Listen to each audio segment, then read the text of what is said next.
दोस्तों, मोहम्मद रफ़ी गायकी की दुनिया में एक ऐसा जगमगाता नाम है जिससे हर संगीत प्रेमी वाकिफ़ है। 50, 60 और 70 के दशक में हिंदी फिल्मों में गाए इनके हजारों मधुर गीत आज भी हर संगीत प्रेमी को आनंद से सराबोर कर देते हैं।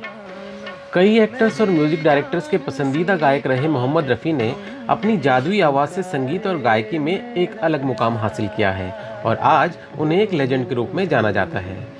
यूं तो रफ़ी साहब चमक दमक और लाइमलाइट से दूर रहना पसंद करते थे, पर फिर भी उनके फैंस उनके जीवन से जुड़ी हर घटना को जानने के लिए बेकरार रहते हैं। तो आज इस वीडियो में हम रफ़ी साहब की ज़िंदगी का एक ऐसा दिलचस्प किस्सा आपसे शेयर करेंगे जो शायद आपने पहले नहीं सुना होगा।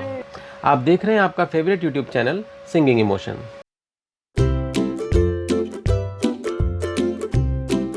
दोस्तों, मोहम्मद रफ़ी साहब जब अपने करियर की बुलंदी पर थे तो वो कई म्यूजिक डायरेक्टर्स के फेवरेट सिंगर हुआ करते थे और उनमें से कई संगीतकारों का तो उनके सिंगिंग करियर को आगे बढ़ाने में भी खास योगदान रहा है।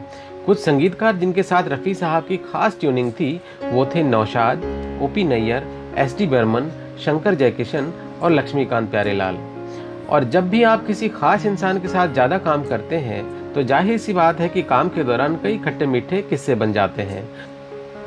तो आज हम आपको सुनाने जा रहे हैं रफ़ी साहब की ज़िंदगी का एक किस्सा जो उनके one of the favourite music directors OP Nayyar से जुड़ा हुआ है। दोस्तों, नैयर साहब एक ऐसे संगीतकार थे जो समय के बहुत पाबंद थे। नैयर साहब पहले आर्मी में थे और आर्मी की तरह का ही डिसिप्लिन और पंक्चुअलिटी वो अपने सॉन्ग रिकॉर्डिंग्स के दौरान भी फॉलो करते थे। वो सुबह 9:10 पर अपने रिकॉर्डिंग स्टूडियो का दरवाज़ा बंद कर दिया करते थे और उसके बाद किसी को अंदर आने की इजाज़त नहीं होती थी। आकाशवाणी के पूर्व अनाउंसर किशन शर्मा अक्सर रफ़ी साहब के साथ लाइव म्यूजिक प्रोग्राम्स में जाया करते थे।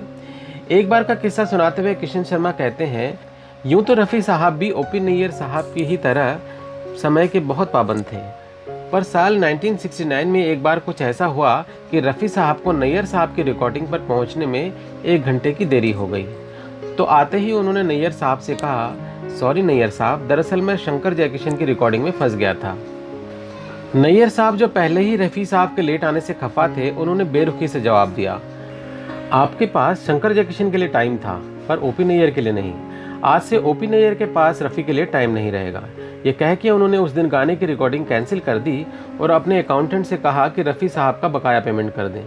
इसके बाद एक रिपोर्टर ने पूरे मामले में और मिर्च मसाला लगाने के इरादे से मोहम्मद रफ़ी से कहा, ओपी नैयर आपके साथ इतनी बेइज्जती से कैसे पेश आ सकते हैं। पर रफ़ी साहब बिल्कुल शांत रहे और उन्होंने बड़ी पोलाइटली जवाब दिया, मैं गलत था और नैयर साहब सही थे। इस घटना के तकरीबन 3 साल तक दोनों में बातचीत बंद रही और फिर 3 साल बाद रफ़ी साहब ओपी नैयर से मिलने उनके घर गए। उन्हें देखकर ओपी नैयर बहुत खुश हुए और उन्होंने अपने पसंदीदा गायक रफ़ी से कहा, रफ़ी, यहाँ आकर तुमने ये प्रूव कर दिया है कि तुम ओपी से बहुत बेहतर इंसान हो।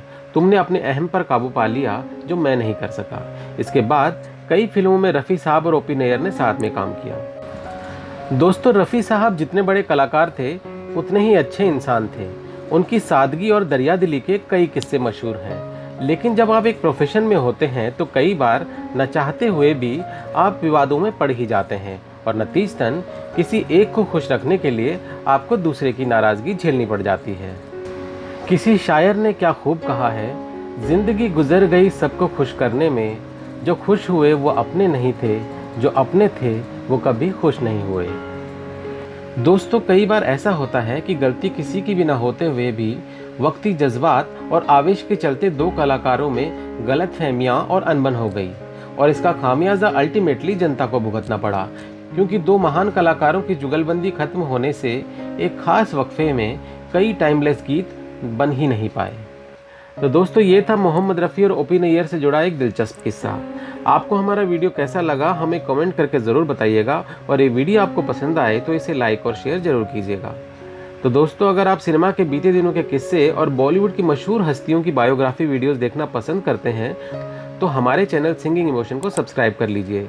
जल्दी ही मिलते हैं एक और नई वीडियो के साथ। तब तक अपना बहुत बहुत ख्याल रखिएगा। Thank you for watching.